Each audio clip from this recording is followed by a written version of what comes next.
আজ আপনাদের একটা অন্য ধরনের গল্প শোনাবো। সত্য ঘটনা, কিন্তু শুনলে আশ্চর্য হয়ে যেতে হয়। একজন আফ্রিকান রাজপুত্র আর একজন সাধারণ ইংরেজ মেয়ে প্রথম দেখাতেই এক অদ্ভুত আকর্ষণ।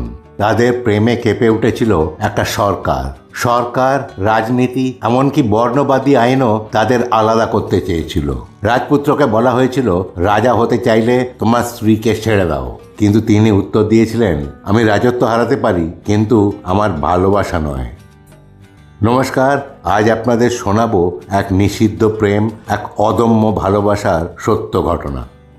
1947 সাল, লন্ডনের একটা ছোট ডান্স পার্টি। সেখানে প্রথম দেখা হয় এক তরুণ আফ্রিকান রাজপুত্র সেরেস্তে খামা আর এক শান্ত স্বভাবের এক ব্রিটিশ অফিস কর্মী রুথ উইলিয়ামস খামার। সেদিন সেই ডান্স পার্টিতে হালকা সঙ্গীত বাজছিল।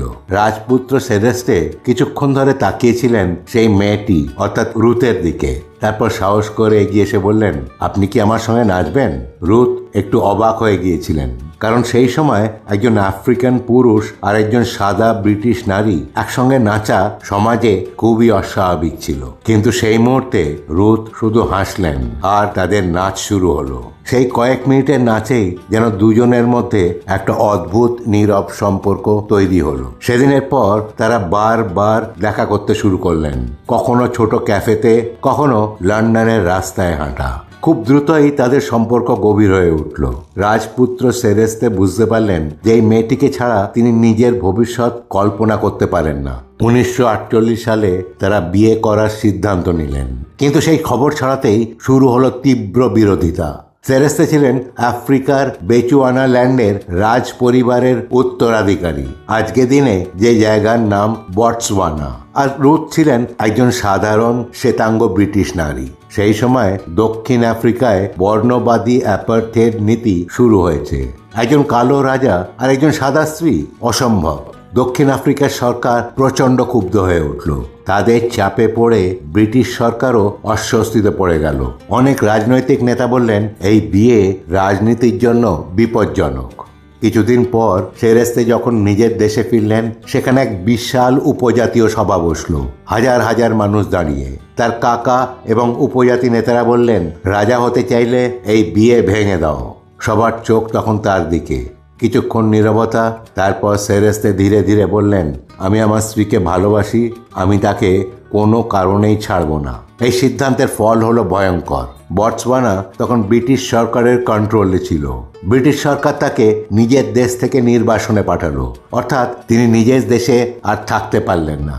লন্ডনের একটা ছোট্ট ফ্ল্যাটে শুরু হলো তাদের নতুন জীবন। রাজকীয় প্রাসাদ নয়, একটা সাধারণ জীবন।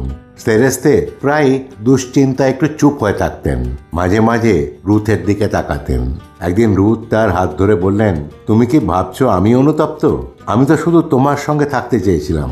সেরেস্তে চুপ করে থেকে তার হাতটা শক্ত করে ধরেছিলেন।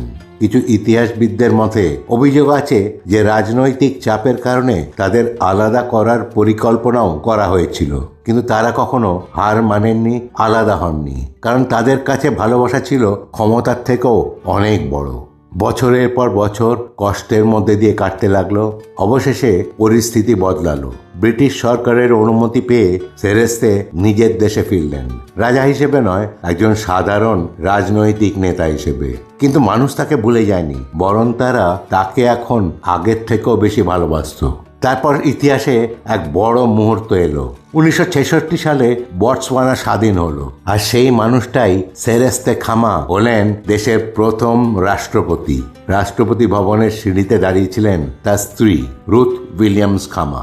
একদিন যাকে পৃথিবী মেনে নিতে চায়নি, আজ তিনিই দাঁড়িয়ে আছেন একটা স্বাধীন দেশের ফার্স্ট লেডি হিসেবে। সেরেস্তে নাকি তখন বলেছিলেন, দেখো রুথ, আমাদের ভালোবাসা কিন্তু শেষ পর্যন্ত জিতেছে। কিছু প্রেমের গল্প শেষ হয় বিয়েতে, কিছু প্রেমের গল্প শেষ হয় বিচ্ছেদে, কিন্তু সেরেস্তে আর রুথের প্রেম শেষ হয় ইতিহাসে। কারণ তারা প্রমাণ করেছিল যে সত্যিকারের ভালোবাসা কখনো কখনো রাজনীতি, বর্ণবাদ, পুরো পৃথিবীর বিরোধিতাকেও হারিয়ে দিতে পারে। আজ এখানেই শেষ করলাম। কেমন লাগলো জানাবেন। যদি ভিডিওটা ভালো লেগে থাকে তাহলে প্লিজ লাইক, সাবস্ক্রাইব এবং অন্যদের সঙ্গে শেয়ার করবেন। ভালো থাকবেন, সুস্থ থাকবেন। ধন্যবাদ।